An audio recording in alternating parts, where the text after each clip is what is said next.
This is a reading from the Curé of Ars, chapter 13, Pilgrimage. In all of God's kingdom, nothing on earth attracts more than heroic holiness in action, especially in modern days. Seldom does a man living today become a walking relic, a human shrine, or the object of pilgrimage for a span of over 30 years. From 1827 until 1859, the church at Ars was never empty. People streamed to see its curé. At first, in 1827, about 20 visitors a day came to the village. Then, as time went on, the 20 swelled into crowds, until Ars became the focal center of spirituality in France. How did this happen? In the early years at Ars, people from Dardilly, his hometown, and from Écully, where he served as assistant, visited the curé. Others came from Les Robins, the young man whom they admired as a fugitive they now wished to consult as a priest. As early as 1822, the simple and devout spoke of him as the holy Curé of Ars. Those who had heard him preach at missions and at 40 hours devotions in the neighboring villages, and who had received his counsel in the confessional, hungered for more of his preaching and counsel. So they came to Ars. Also, the story of the multiplication of the corn and the loaves of bread had spread around the countryside, using the assumption that if 2 miracles are possible, more miracles are probable. The sick and infirm hobbled into Ars, hoping and praying for a cure. Undoubtedly, human nature being what it is, curiosity was one of the chief attractions to Ars. People had heard that a real, living saint dwelt in France.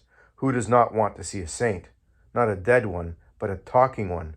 So the curious came to Ars, but more often than not, they returned to their homes cured of the curiosity and confessed of their sins. The name of the curé was on the lips of everyone. They could utter nothing but, "He is not like other men." Because of the possibility of deception and because of the incalculable danger that can follow upon error in the hearts of the faithful, the church and churchmen have always been reluctant to accept the extraordinary readily. Hence, not infrequently, the greatest opposition in the beginning to the church's mystics has been from the church herself. Many sad instances in her history have taught her the wisdom of this procedure. It is no wonder that his fellow priests were slow to accept the heroism of the Curé of Ars. Priests are usually the last to be convinced. They trust a dead saint more than a living saint. The curé was greatly criticized. His colleagues remembered well his lack of education. Is he not the lad whom Father Bally pushed through the seminary? Who does he think that he is, getting all those people to crowd around him? After all, he is only the pastor of Ars. What can be worse? Why does he not act more like the other priests in the neighborhood? Why, once he sat next to the bishop and did not even wear a sash. At clerical conferences, he always looks poor and contemptible. At least he can buy a few new clothes. He cannot be that poor. Maybe he's just hoarding his money. There are symptoms of hypocrisy about him. Even some of his judgments seem faulty and strange.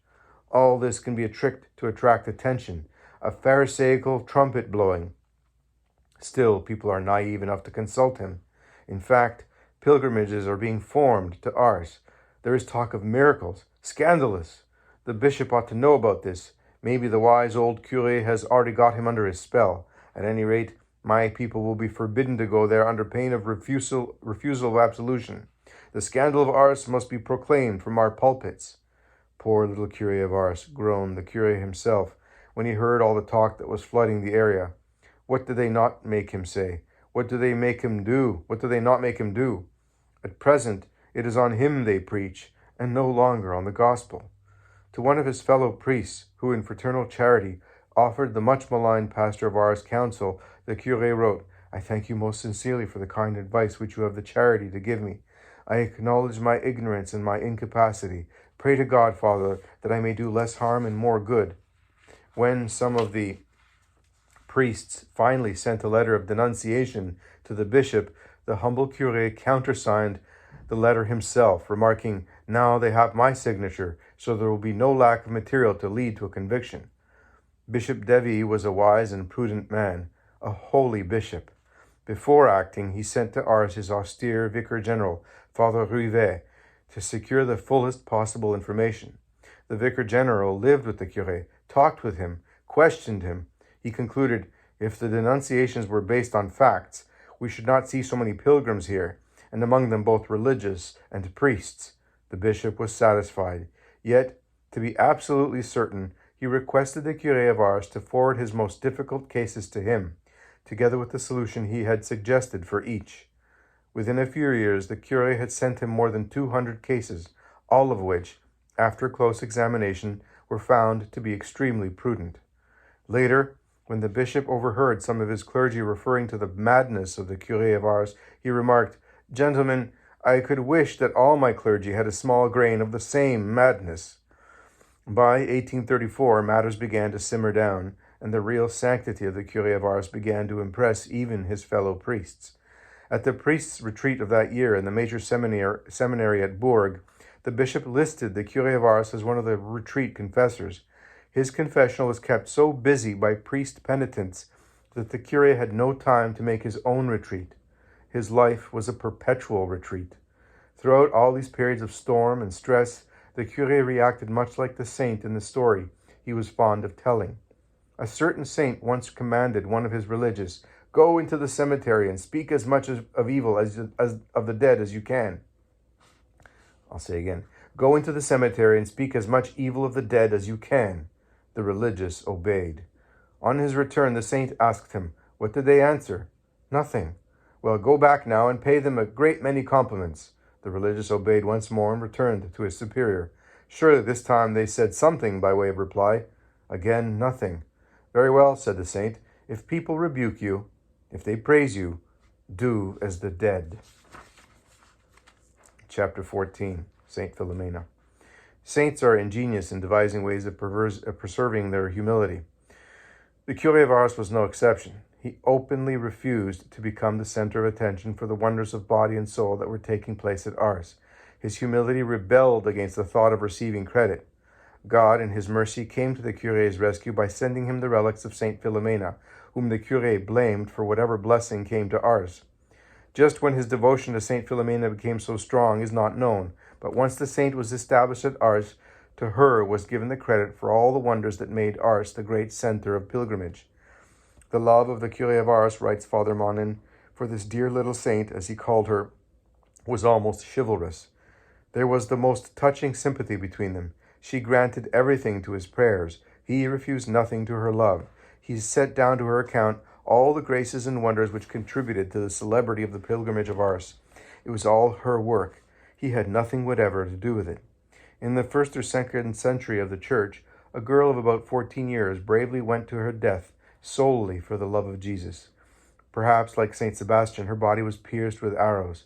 However, after death, she was lovingly buried in the catacomb of Saint Priscilla, and 3 tiles closed her shelf tomb and carried the simple inscription, "Philomena, peace be with you." And thus was a virgin martyr buried and forgotten over the centuries. On May 24th, 1802, Philomena was born anew when her tomb, or cavity, was discovered by some workmen busy clearing out a section of the catacomb. Her skull had been fractured, and her phial of blood, symbol of martyrdom, shattered. Workmen gathered her remains into a silk-lined box and carried them to the Custodia Generale, where precious relics were preserved. In 1805, Don Francesco, the parish priest of Mugnano near Naples, came to Rome seeking the relics of some martyr to counteract the evils of his parish. Admitted to the Custodia Generale, he soon chose the relics of Philomena, but such a treasure was considered too great for the village of Mugnano. He begged and pleaded. He was again refused. He fell ill and then beseeched Philomena to cure him and to prove that it was God's will that her relic go back with him to Mugnano. This she did.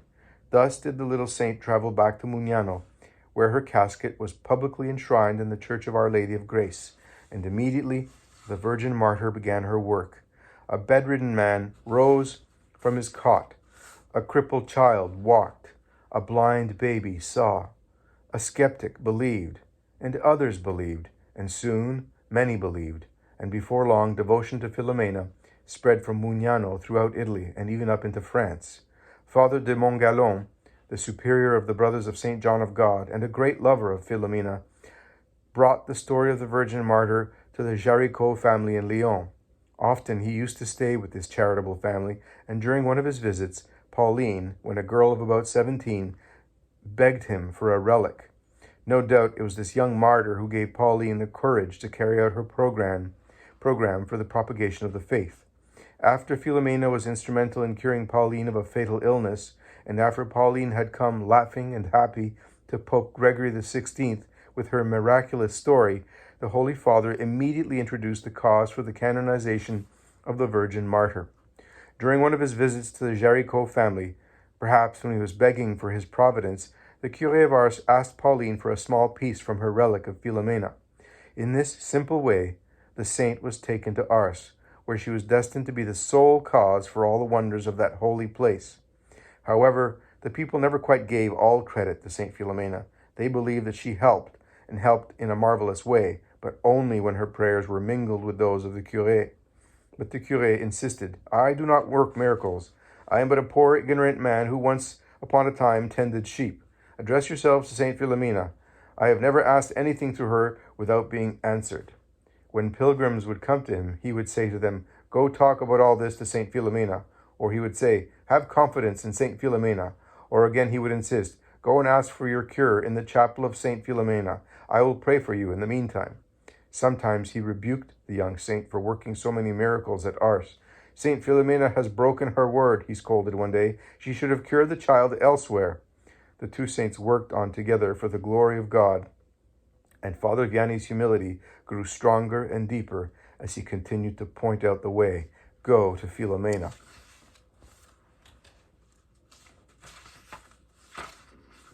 During the last year, this is chapter 15, Confessor.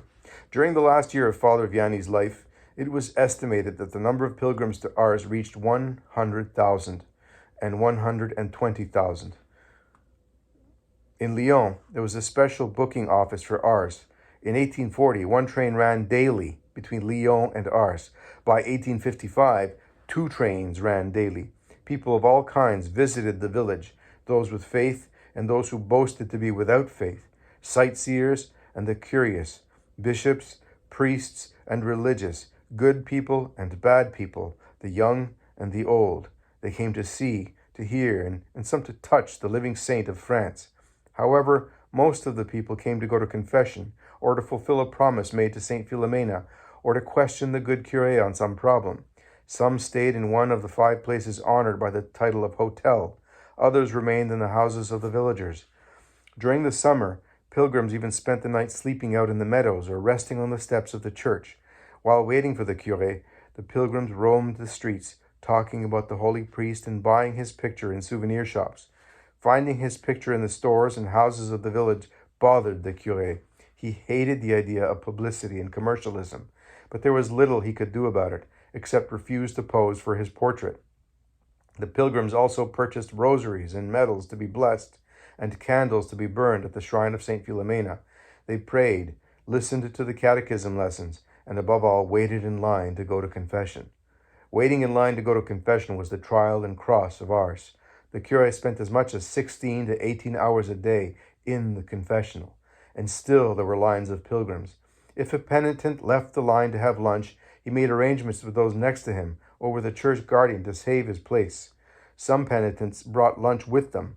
At night, before the church was locked, penitents numbered themselves and resumed the same order in line the next morning. As many as 80 spent the night outside the church doors in order to resume the same line the next day. The curé once admonished an impatient young woman. "You are not very patient, my child. You have been here only 3 days, and you want to go home? You must remain 15 days. Go and pray to Saint Philomena to tell you what is your vocation, and after that come and see me." This she did. Later she became a sister. The Curé of Ars usually showed no partiality save to his parishioners, the sick and the crippled. Bishops were seen standing in line. However, he seemed to have a keen intuition from the Holy Spirit that enabled him to pick out souls who needed God's special grace just at a special moment.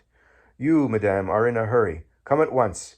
This he said to a mother of 16 children who was waiting anxiously in line. "You, madame, follow me." This he said to a woman he met on the street, while he was returning from a sick call. It meant her conversion.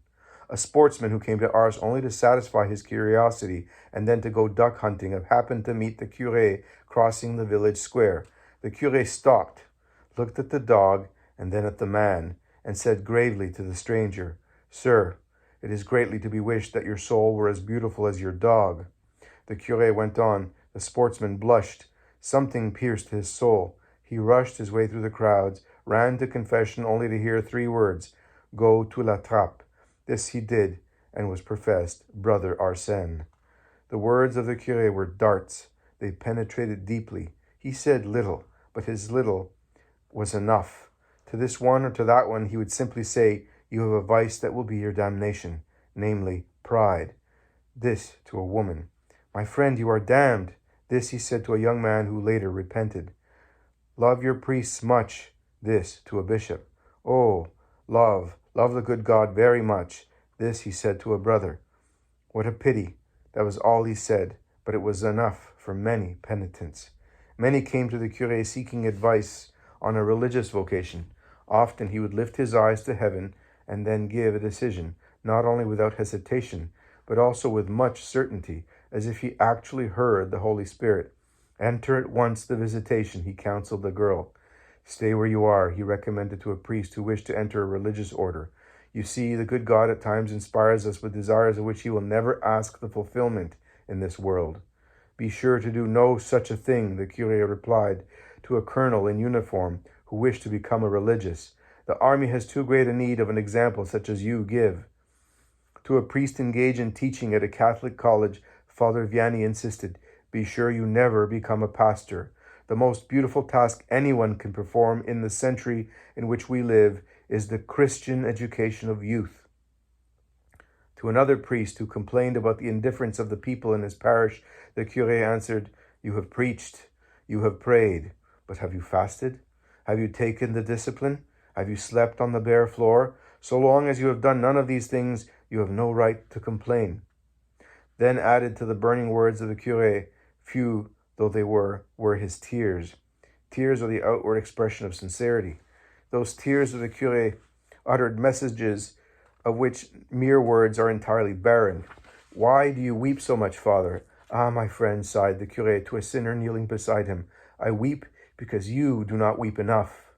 His tears, which flowed so naturally down furrows that were grooved deeply over the years, were the most irresistible characteristic of the curé. He wept over poor sinners, his poor sinners.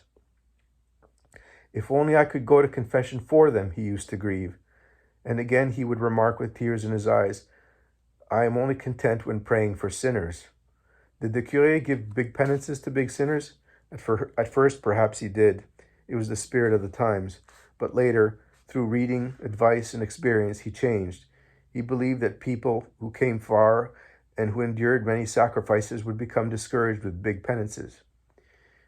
To a fellow priest he once remarked, "My friend, here is my recipe. I give them a small penance, and the remainder I perform myself in their stead." To those good souls who wish to advance in the way of perfection, he advised the practice of daily meditation and taught them how to make it. For spiritual reading, he recommended the Gospel, the imitation of Christ, and the lives of the saints. To a mother of a large family who was expecting another child, he said with fatherly kindness and consideration, "Be comforted, my child. If you only knew the women who will go to hell because they did not bring into the world the children they should have given to it." Gradually, the years of labor in God's vineyard bent the shoulders of the curé and turned his flowing hair to white. But he himself remarked in his own poetic way, "In a soul united to God, it is always springtime."